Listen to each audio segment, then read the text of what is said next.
Y vamos a tener una lectura de la Biblia, de la palabra del Señor, en el libro de Éxodo, el capítulo número 17. Y vamos a leer desde el versículo 1.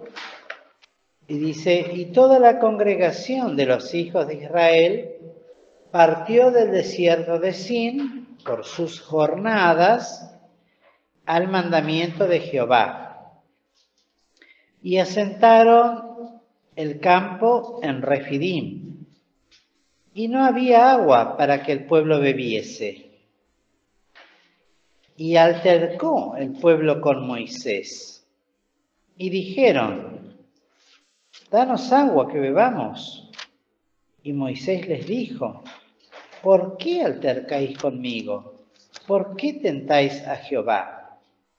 Así que el pueblo tuvo allí sed de agua y murmuró contra Moisés y dijo: ¿por qué nos hiciste subir de Egipto para matarnos de sed a nosotros y a nuestros hijos y a nuestros ganados?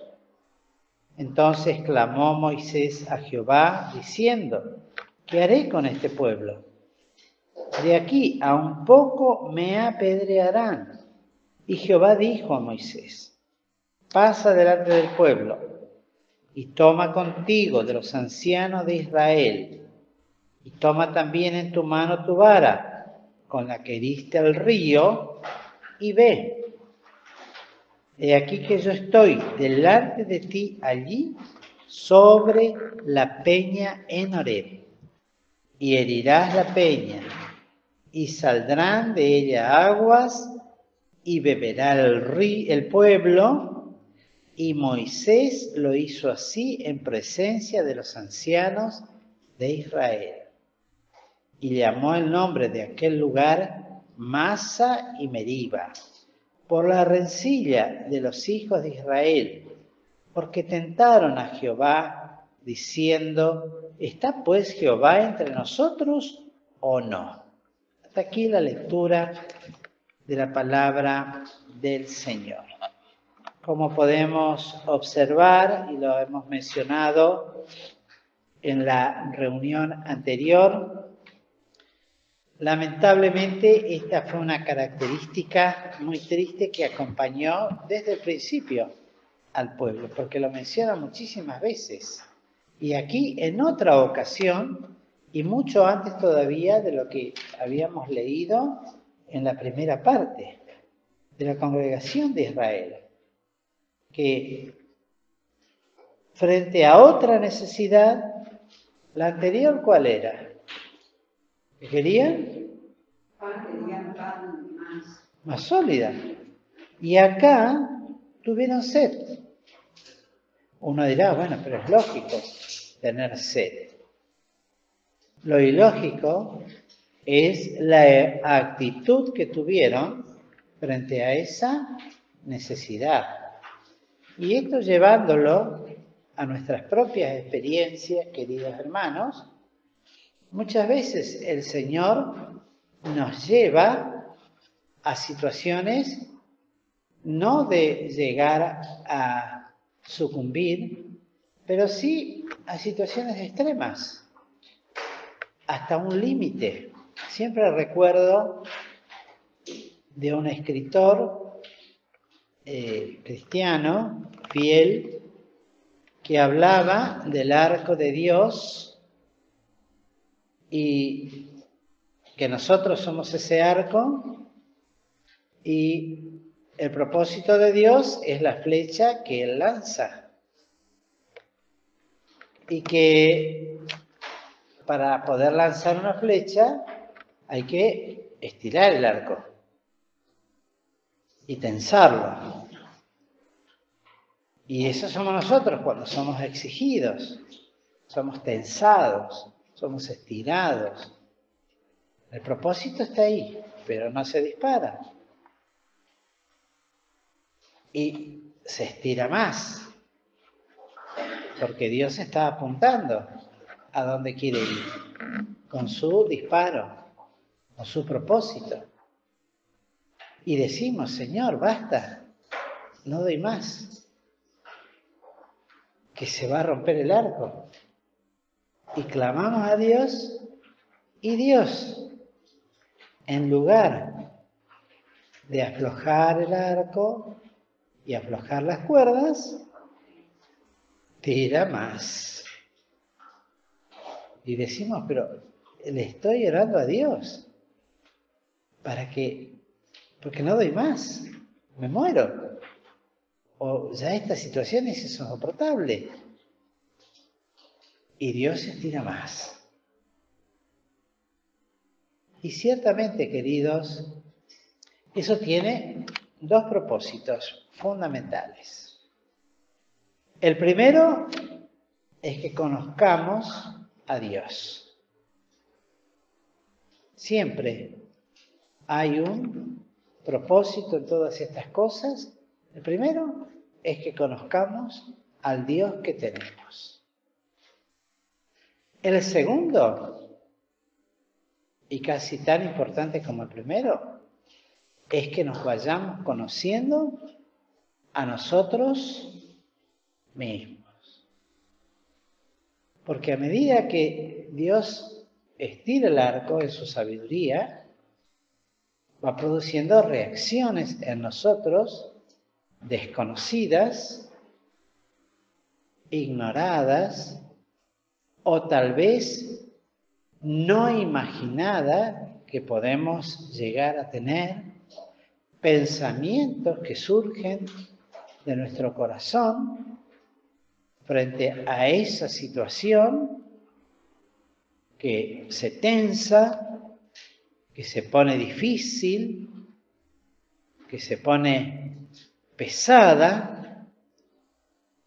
y pensamos, bueno, le voy a pedir a Dios, así hablábamos, ¿no? Hoy nos acordamos de Dios cuando nos pica la serpiente.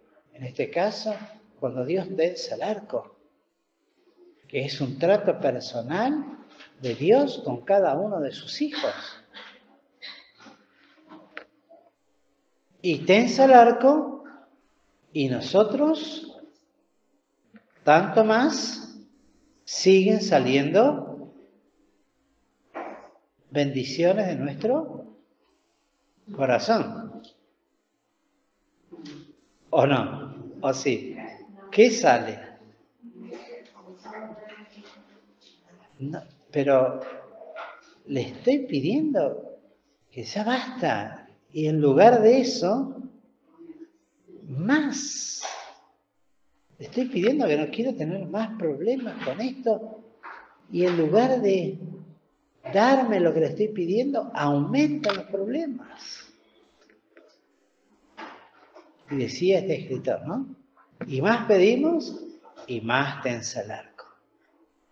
¿Es que no se va a romper nunca ese arco?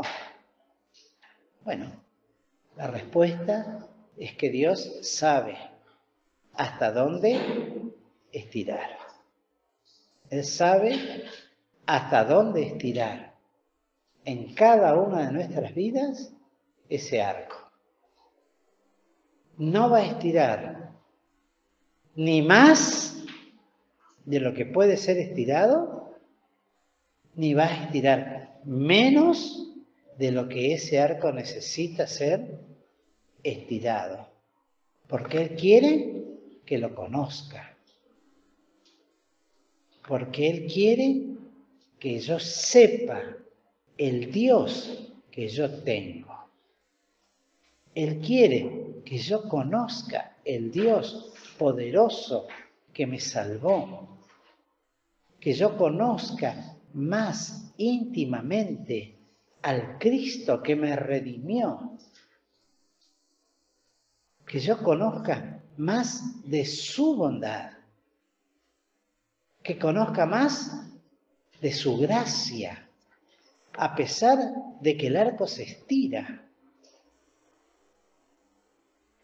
Porque a su vez, Él quiere que yo conozca cada día más lo que hay en mi corazón, que es un nido. Como dice la Escritura, escondrijos de vergüenza que hay en nosotros y que de la única manera que pueden salir es a través de ese pensar, para que yo lo conozca, para que yo me conozca. Así se los declara en Deuteronomio. Y te hice tener sed, y te hice tener hambre. ¿Para qué? Para conocerte, dice Dios. Para que conozcas a Dios y a nosotros, que es importantísimo. Cuando olvidamos esto, perdemos el privilegio de conocer las maravillas que Dios puede hacer y con las que puede responder. Porque en determinado momento, cuando Él sabe, cuando Él ve que es el momento oportuno, esa flecha es lanzada y da en el blanco perfecto. Qué notable esto, ¿no? Pues Él tiene perfecta puntería y quiere lograr en nosotros algo muy importante, que es que la imagen de su Hijo Jesucristo sea formado en cada uno de nosotros. Romanos, capítulo 8. Que la imagen de su Hijo Jesucristo, el cual nos salvó, un día va a ser formada totalmente cuando le veamos como Él es. Pero mientras tanto, mientras peregrinamos en nuestras jornadas quiere decir la jornada de un día de camino. Esa era una jornada.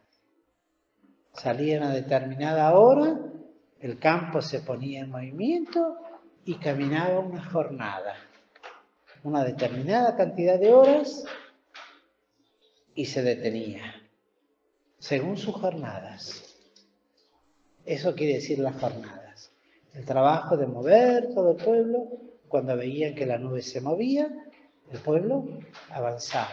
Cuando la nube se detenía, el pueblo, y esas eran sus jornadas. Y para nosotros también, es el día a día. Y cada día se renueva para con nosotros sus misericordias. Así lo dice Eclesiastés. Y esa misericordia implica no solamente darnos esa agua que acá le pedían, que se las dio, y estableció la peña de Oreb, que está brotando a raudal, que habla de la persona de Cristo, que es inagotable, y es la peña que los acompañaba, así dice el apóstol Pablo. Y Dios estaba sobre ella, no era la roca, la piedra, era el Dios que estaba sobre esa roca. Es la figura de Cristo, que fue la causa de por qué Moisés no entró a la tierra prometida. Porque la segunda vez tenía que hablarle a la piedra, y él ¿qué hizo? Enojado con el pueblo porque volvieron otra vez y no se cansaban y volvían otra vez.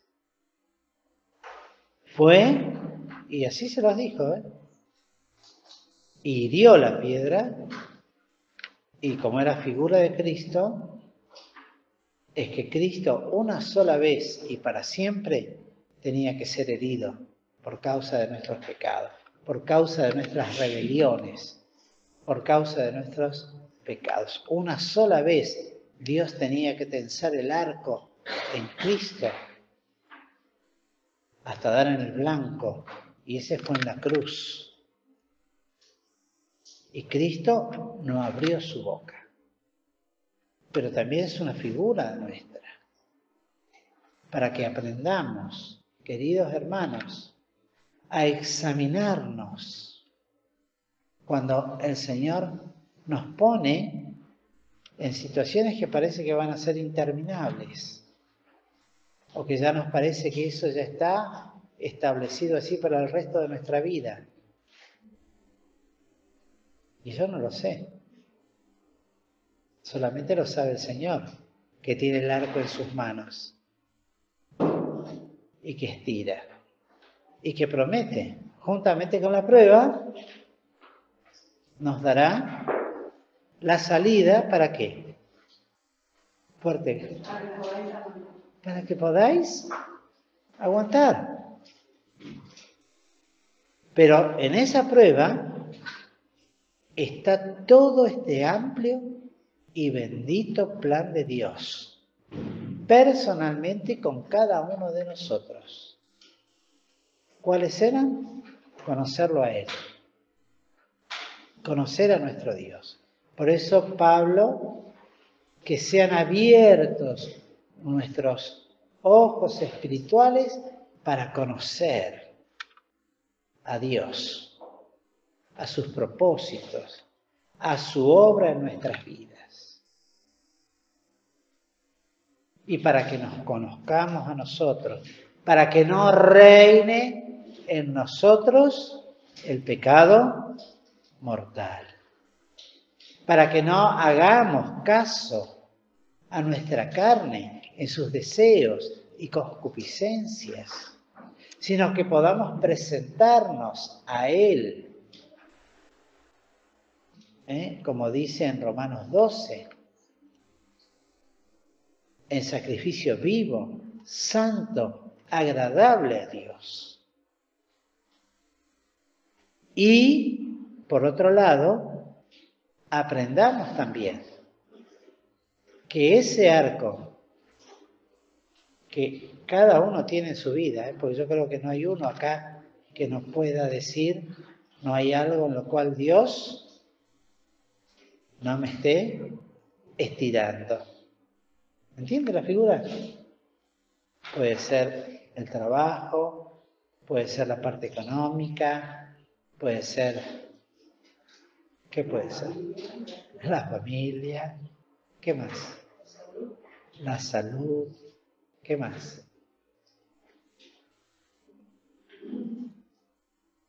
Las cosas que no estoy de acuerdo.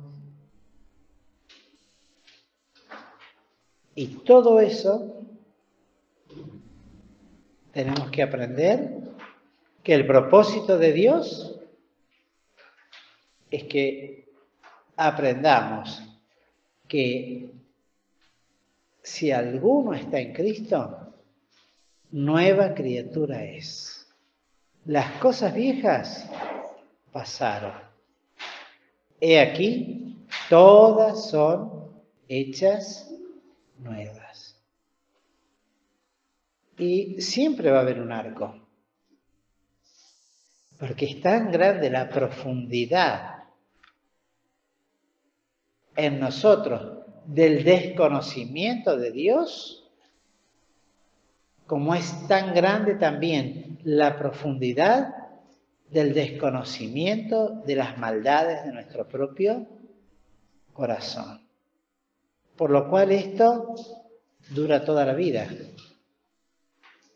Y no es que, bueno, ya a los 40 años ya aprendí todo lo que tengo que aprender, de ahora en más ya no hay más arco, gracias a Dios, lo colgó ahí, ya estoy. A los 40 años y un segundo de vida, empieza otra vez ese arco a tensarse, y a buscar otra vez, y a procurar delante de Dios que cuando Él produzca ese disparo, dé en el blanco. Y decía un anciano espiritual, cuanto más rápido aprendamos esta lección, tanto más rápido las cosas se irán solucionando en nuestra propia vida. No quiere decir que van a dejar de estar, Y no hay cosas que duren 100 años, ni cuerpo que los aguanten. Pero por el tiempo que dure, hay un propósito, hay un fin deseado. Y Dios lo va a llevar a cabo. Cuanto más nos resistamos, tanto más el arco se tensará.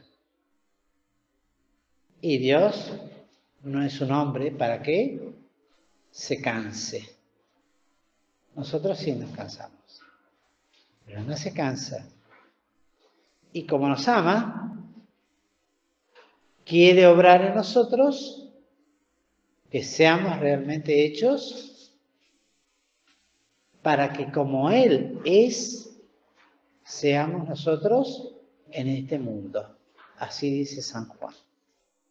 Quiera Dios, en su misericordia, queridos hermanos, que estas sencillas lecciones de carácter espiritual les demos una aplicación la cual nos ocupe. No nos dejemos llevar por una mente racionalista, engañosa, perversa, que tiene que ver con el corazón, ¿verdad? Que nunca nos va a guiar a bien, sino que busquemos con toda humildad querer agradar a Dios porque Él me salvó y me dio la vida eterna. Y quiere formar para sí un pueblo propio, celoso de buenas obras. Y es misericordioso, pues aunque murmuraron contra Él e hicieron cosas tremendas, bueno, después llega un momento en que le tienen que mandar las serpientes ardientes, ¿se acuerdan? Que lo leímos anteriormente. Pero no por eso debemos. Y pensar esto, que cuando creció el pecado, sobrepuja la gracia. Es la misericordia de Dios por la cual no somos consumidos. Cada día se renueva. Y aunque tengamos que pasar las cosas que el Señor permite que pasemos, sea cual sea, no tienen que ser solamente cosas trágicas, tienen que ver con la dureza de nuestro corazón y las cosas que tienen que ser cambiadas y las cosas que tienen que ser entregadas. Bueno, cuando entregamos algo, eso significa porque Él dio en el blanco y logró acertar perfectamente y ya está. Después vendrá otro pedido de Dios y otra cosa que nosotros tenemos que aprender a conocer en nosotros. Que el Señor nos bendiga y nos ayude para que podamos hacer su voluntad y ser agradable delante de sus ojos, queridos hermanos.